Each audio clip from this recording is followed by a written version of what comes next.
और देखिए, बहुत बढ़िया। और दूसरी चीज, जयकारा क्यों लगाना? जयकारा लगाने से क्या होगा? जयकारा लगाने से एक अद्भुत घटना घटती है आपके जीवन में। आप अपने पूरे शरीर को ध्यान से देख लीजिए, अपने पूरे शरीर को। आपका शरीर 5 हिस्से में बट जाएगा। आपका शरीर, आप ध्यान से देखिएगा, मेरे शरीर को मैं अलग अलग कर रहा हूँ, इसको अलग अलग शरीर कर दूंगा, ठीक है? हाँ, ये मत समझ ली कि हम अपन गर्दन में है रख दें, खाली बतावत नहीं। मेरा गर्दन यहाँ से एक हिस्सा है, एक हिस्सा, एक नंबर ये, इसके बाद दूसरा नंबर यहाँ छाती से ठीक नीचे ये हिस्सा, ये 2 है। तीसरा नंबर ठीक कमर, ये 3 नंबर। कमर से ठीक नीचे घुटना 4 नंबर, और इससे नीचे पैर का तलवा 5 हिस्से में ये पूरा शरीर बटा हुआ है, और 5 ही तत्वों से शरीर बना होता है। कितने तत्वों से बेटा? कौन कौन सा तत्व किसी बच्चे को याद है? 5 तत्व कौन से होते हैं? अग्नि, जल, वायु, आकाश, पृथ्वी। हाँ, अग्नि, जल, वायु, आकाश, पृथ्वी 5 तत्वों से शरीर बना। 5 तत्व के अनुसार से 5 हिस्से में शरीर बटा। अब 5 हिस्से में शरीर बटा तो क्या होगा? सबसे नीचे, अब ध्यान से आप देख लीजिए, आप खुद अपने बीमारी के बारे में जान लेंगे कि आपके जीवन में क्या हो रहा है। अगर पैर के नीचे, घुटने के नीचे, ठेहुना के नीचे अगर रउआ कोनो तकलीफ बा, एकरा मतलब रउरा जल में जौन पानी पियतनी ओकरा में कुछ गड़बड़ी बा। नीचे घुटने के नीचे जल का हिस्सा होता है। हमारे मनोज राय जी तो एक डॉक्टर की तरह ही हैं, सब जानते हैं। फलेरिया की शिकायत, जेकर हाथ पैर बहुत मोटा हो जाला, उसको भी तो यही बोलते हैं ना, पानी जमा हो गया है। हाँ, पानी के जमा होने से धीरे धीरे शिकायत होने लगती है। लेकिन पानी जमा कहाँ होता है? वही घुटने के नीचे। तो सबसे नीचे बा पानी। देखी रहुआ जमीन पर, जिस जमीन पर रहुआ बैठल बानी, ये जमीन के नीचे पानी बानो, ऊपर तो नहीं खे, पानी नीचे बैठे नो। खुदाई कल जाई तो पानी निकल जाई, तो पानी हमेशा नीचे होला। तो पानी घुटना के नीचे पानी है, घुटने के नीचे पानी है, और घुटने के ऊपर यहाँ से लेके कमर तक का हिस्सा ये पृथ्वी का हिस्सा है। पृथ्वी गोल है, उसी तरीके से हमारे पैर भी गोल गोल से लगते हैं, मोटे मोटे से। तो यहाँ से लेकर पृथ्वी का हिस्सा है। अगर घुटने से लेकर कमर तक के बीच में अगर आपको कोई तकलीफ हो रही है, इसका मतलब आपका खान पान गड़बड़ है। साइटिका की समस्या होला। साइटिका को यहीं से शुरू होता है ना। जो माताएं बहनें, जो बाबूजी लोग बहुत तेल मसाला और खूब बढ़िया जीभ को पसंद आने वाला भोजन करते हैं, जिनको गैस की समस्या होती है, जिनका पेट साफ नहीं होता, उनको साइटिका पकड़ लेता है। यही साइटिका यहीं से पकड़ता है, यहाँ तक पकड़ लेता है, होता है ना। खान पान में अगर सुधार कर देंगे तो साइटिका की समस्या खत्म। तो हैजा से हैजा में अगर कोनो दिक्कत बाटे तो खाना पीना ठीक कर ली। तेल मसाला वाला मत खाई, ज़्यादा लाल मिर्च पाउडर का इस्तेमाल मत करी। रउआ लोग लाल मिर्च पाउडर डाले नहीं सब्जी में? कितना लोग के घर में पड़ेला लाल मिर्च पाउडर पड़ेला? ये देखो, ये लोग पढ़ते, ये लोग डालते हैं लाल मिर्च पाउडर। तुम लोग डालते हो लाल मिर्च पाउडर? 21 घर के बच्चे हैं। कौन है तुम्हारी माँ? तुम्हारी माँ कहाँ है? उधर है। बाबूजी हैं यहाँ? नहीं है, कोई नहीं है, तभी ना बोल रहा है। आई कर हम डालते नाक कटवा देगा। लोग कहेंगे कि माता पिता बड़ा शोषण करते हैं इसका, इतने छोटे बच्चे से खाना बनवाते हैं। हाँ? लाल मिर्च पाउडर अगर रउआ गैस के समस्या, सर के दर्द, सीना में जलन, खट्टा डकार, हाँ, साइटिका के समस्या, कमर के दर्द, घुटना के दर्द से मुक्ति पावे के बाद तो लाल मिर्च के कभी मत डालें। पाउडर तो बिल्कुल ही ना। पाउडर में जानता नहीं का होला, जौन उपिसाला नो लाल मिर्च, वो कभी ना गलेला। ओकर छिलका जाकर पेट के आंत में चिपक जाला, पेट के दीवार में, और जहाँ चिपकेला वही जलावेला। चूँकि मिर्च बाटे, ओकर गुण में जलावे को जलावेला, जौना आंत में चिपक जाला ओकरा के सड़ा देला, वही जगह घाव हो जाला, बाद में कैंसर भी हो जाला। तो लाल मिर्च पाउडर का कभी इस्तेमाल मत करें। अगर मिर्च डाले के बाद हरा मिर्च डाल ले, और अगर हरा मिर्च भी नहीं के लाल मिर्च डाले के बाद तो पीस के कभी मत डाले, खड़ा डाल देम। खड़ा डालेम तो सब्जी जब खाए के बारी आई तो खड़ा निकाल लेम। हाँ, रस तो निकल आया लेकिन मिर्च तो बाहर आ गई, मिर्च तो नहीं खा रहे ना। तो इसलिए ध्यान रखिए कि घुटने से लेके कमर तक में अगर कोई गड़बड़ी है तो आपके खान पान को बदल दीजिए। अब कमर से लेकर पूरा पेट होते हुए यहाँ तक, इसको डायफ्राम बोलते हैं, है ना, यहाँ पूरे पेट का हिस्सा इतना तक में अगर कोई गड़बड़ी है तो इसका मतलब आपके शरीर में अग्नि तत्व आपकी गड़बड़ है। अंदर जो आग है पेट के अंदर, उसमें कुछ विकृति आ गई है। कई बार रउआ लोग देख ले कि सवेरे जब भूख लागेला तो पेट में आग लागेला बोला, गर्मी होती है ना, भूख लगती है तो पेट में गर्मी होनी शुरू हो जाती है। यही आग है यहाँ की, यही अग्नि है। अब यहाँ ऊपर, यहाँ से लेकर ही छाती का फेफड़ा जो है, यहाँ से लेकर गले तक में ये हिस्सा है वायु का, हवा का। सांस लेते हैं ना फेफड़े में, सांस के लिए वायु का हिस्सा ये है। और यहाँ से गर्दन से लेके पूरा यहाँ तक का हिस्सा किसका है? अब बचा कौन? सबसे नीचे क्या? जल। उसके बाद ऊपर क्या? पृथ्वी। उसके ऊपर क्या? अग्नि। उसके ऊपर क्या? अब बचा कौन? क्या बचा? आकाश। पांचवा तत्व है आकाश। आकाश यहाँ से शुरू होता है और पूरे सर में यहाँ तक रहता है आकाश। अब आकाश के लिए क्या खाएंगे पिएंगे? आकाश को कैसे ठीक करेंगे?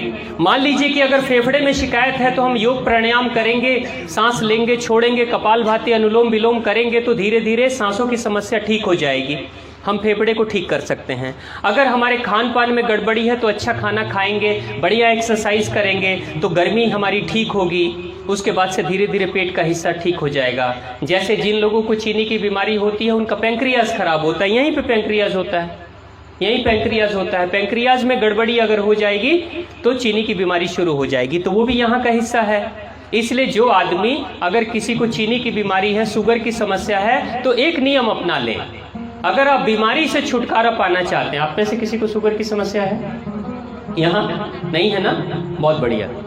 हाँ, तो शुगर की समस्या किसी को नहीं होनी चाहिए, लेकिन अगर किसी को हो गई तो सबसे अच्छा उपचार मैं बता रहा हूँ। शुगर की समस्या, हाँ, शुगर की समस्या उस इंसान को होती है जिसके शरीर से पसीना नहीं बहता है। हम आपको बता रहे हैं, बिहार में एक आदमी से मेरी मुलाकात हुई थी। 60 साल के उम्र में डॉक्टर साहब ने कहा कि आपको शुगर हो गया। मारवाड़ी हैं, बिजनेसमैन, व्यापारी, शुगर हो गया है। अब शुगर हो गया तो क्या करें? दवाई खाने की जरूरत पड़ेगी। तो वो बोले कि भाई हम दवाई नहीं खाना चाहते हैं, लेकिन हम शुगर भी ठीक करना चाहते हैं। तो डॉक्टर साहब ने बोला कि शुरुआत में दवाई खा लीजिए, कुछ दिनों के बाद ठीक होगा। लेकिन कुछ दिन खाए तो भी ठीक नहीं हुआ। उस इंसान को किसी ने बोला कि अगर चीनी की बीमारी ठीक करनी है तो मेहनत करना शुरू कर दो। 60 साल का आदमी रोज सुबह में 5 बजे अपने घर से निकलता है, आज भी 5 बजे अपने घर से निकलता है और 7 बजे लौट कर आता है। जब वो आदमी 7 बजे लौट कर आता है तो सर से लेके पूरे पैर तक उसके सारे कपड़े पसीने में भींगे रहते हैं, यानी इतना तेज चलता है। और 60 साल के आदमी की चाल ऐसे होती है कि उस सड़क पे नौजवान भी जो चलते हैं उससे पीछे ही रहते हैं। वो चलता कम है, दौड़ता ज्यादा है। दौड़ता भी नहीं है, चलता भी नहीं है। समझ लीजिए कि न दौड़ रहा है न चल रहा है, बीच में चल रहा है वो। यानी कि उसकी एड़ी जमीन पे सटती नहीं, पंजे पंजे पे चलते रहता है, इतनी तेजी से चलता है। 2 घंटे चलता है, पसीना पसीना, पसीने से नहा के चला आता है। आज 5 साल से ज्यादा हो गई उस इंसान को शुगर की समस्या बिल्कुल ठीक, बस पसीना बहाना शुरू कर दिया। तो मेहनत करने से ये जो क्षेत्र होता है पेट का वो ठीक हो जाता है। अग्नि बढ़ गई तो ठीक हो जाएगा। तो अग्नि को आपने बढ़ाना हो तो इस क्षेत्र को ठीक करो, मेहनत करो, एक्सरसाइज करो, पसीना बहाओ। सांस लेकर इसको ठीक कर दोगे, खान पान को ठीक करके जंघा वाला हिस्सा ठीक कर दोगे और पानी को शुद्ध करके नीचे ठीक कर लोगे। लेकिन इसको ठीक करने के लिए क्या करोगे? आकाश के लिए क्या खाएंगे, क्या पिएंगे? आकाश कहाँ है? आकाश को ठीक करना है तो एक ही उपचार है, ध्वनि। आकाश से ध्वनि प्रकट होती है, ध्वनि, उच्चारण, आवाज। इसलिए हमारे सनातन परंपरा में हमारे हिंदू धर्म में हमारे ऋषि मुनि साधु संत सन्यासी जो भी होते हैं, पूजा पाठ उपासना के समय वो जरूर किसी न किसी मंत्र जाप की बात कहते हैं। क्या करते हैं? मंत्र जाप। अब मंत्र जाप जब इंसान कोई करता है, जैसे राम राम राम राम का जाप कर रहा है, माता रानी का जाप कर रहा है, ओम का जाप कोई कर रहा है, गायत्री मंत्र का कोई जाप कर रहा है, हनुमान चालीसा कोई पढ़ रहा है, ये जितने भी पूजा पाठ में बार बार किसी चीज को दोहराई जाती है, तो जरा सोचिए कि राम राम को रटने से क्या होगा। राम राम को रटने से कुछ हो न हो, लेकिन हमारा जो आकाश तत्व है वो बलशाली हो जाता है। इसलिए सारे मंत्र जितने भी होते हैं वो सब के सब उच्चारण के माध्यम से बोले जाते हैं। इसलिए आप मुंह में ही बोलते हो। अब राम नाम का जाप आप फेफड़े से तो नहीं कर सकते ना, पेट से तो नहीं कर सकते, पैरों से तो नहीं कर सकते ना, यहीं से तो करोगे। इसलिए कहा जाता है कि सोच समझ के बोलना चाहिए। कब भगवान आपके इस ब्रह्मांड के, आपका ये जो मस्तक है ना, इस मस्तक की आवाज से ये ध्वनि कब निकलेगी और कब उस ब्रह्मांड में आकाश तत्व में ये ध्वनि मिल जाएगी, आपको पता भी नहीं चलेगा। इसलिए कई बार इस बात को कहा जाता है कि गलती से भी किसी के लिए अपनी जुबान से कोई गंदी बात मत निकालना, क्योंकि 24 घंटे में कभी एक बार आपकी आवाज को आकाश में भेज दिया जाता है, और कब वो आपकी आवाज आकाश में चली जाती है, कब भगवान सुन लेते हैं, कुछ पता नहीं। क्या पता मुंह से कोई बात निकली और भगवान सुन लिया और कह दिया तथास्तु, अब जाओ यही होगा, और होता है। कुछ दिन पहले की बात मैं आपके क्षेत्र की बात बता रहा हूं। एक पति पत्नी की लड़ाई हुई आपस में, पति पत्नी की आपस में लड़ाई हुई, और लड़ाई होने के बाद से पति को कहीं जाना था, तो पति निकलकर अपने घर से जब जा रहा था, वो भी नाराज होकर डांट वोट के जा रहा था, पत्नी भी बहुत नाराज थी, दुखी थी। जा रहा था पति, तो पीछे से पत्नी बोल रही है कि कहीं जाके एक्सीडेंटे कहीं नहीं कर लेता, नहीं यहाँ के मर जाती कहीं तो ठीक हो जाए, ऐसे करके वो बोल दी पत्नी। और ये ज्यादा दिन की नहीं, ये 1 साल पहले की बात मैं बता रहा हूं कि कहीं मर जाती तो ठीक हो जाए, बोल दी। और यही का जो हाईवे है ना, उस पे ट्रक के नीचे आके पति की मौत हो गई उसी दिन। पत्नी बोली और उसी दिन पति मर गया। इसलिए कहा जाता है गलती से भी अपनी जुबान से कोई बात मत निकालिए, क्योंकि जुबान की जो बात निकलती है, जब राम नाम के मंत्र को भगवान सुन लेते हैं और जीवन में कल्याण कर लेते हैं, जब गायत्री के मंत्र को सुनकर भगवान कल्याण करते हैं, आशीर्वाद देते हैं, तो आपके श्राप को सुनकर आशीर्वाद नहीं दे देंगे, कहेंगे तथास्तु, तुम्हारे मन में यही है तो चल यही होगा। कब सुन लेंगे भगवान कुछ पता नहीं। सोच समझ के बोलना चाहिए। कई बार माताएं नाराज होती अपने बच्चों से, ऐसी बात करती है जो कि उसको नहीं करना चाहिए, है ना। मर जाता क्यों नहीं है, कुछ करने क्यों नहीं लेते हैं, कभी मत बोलिएगा, क्योंकि कब आपकी बात सुन ली जाएगी आपको पता भी नहीं चलेगा। लेकिन जैसे तीर कमान से निकल जाता है वापस नहीं आता, वैसी बोली और गोली निकल जाने के बाद दोबारा वापस नहीं आती। सोच समझ के बोलना चाहिए।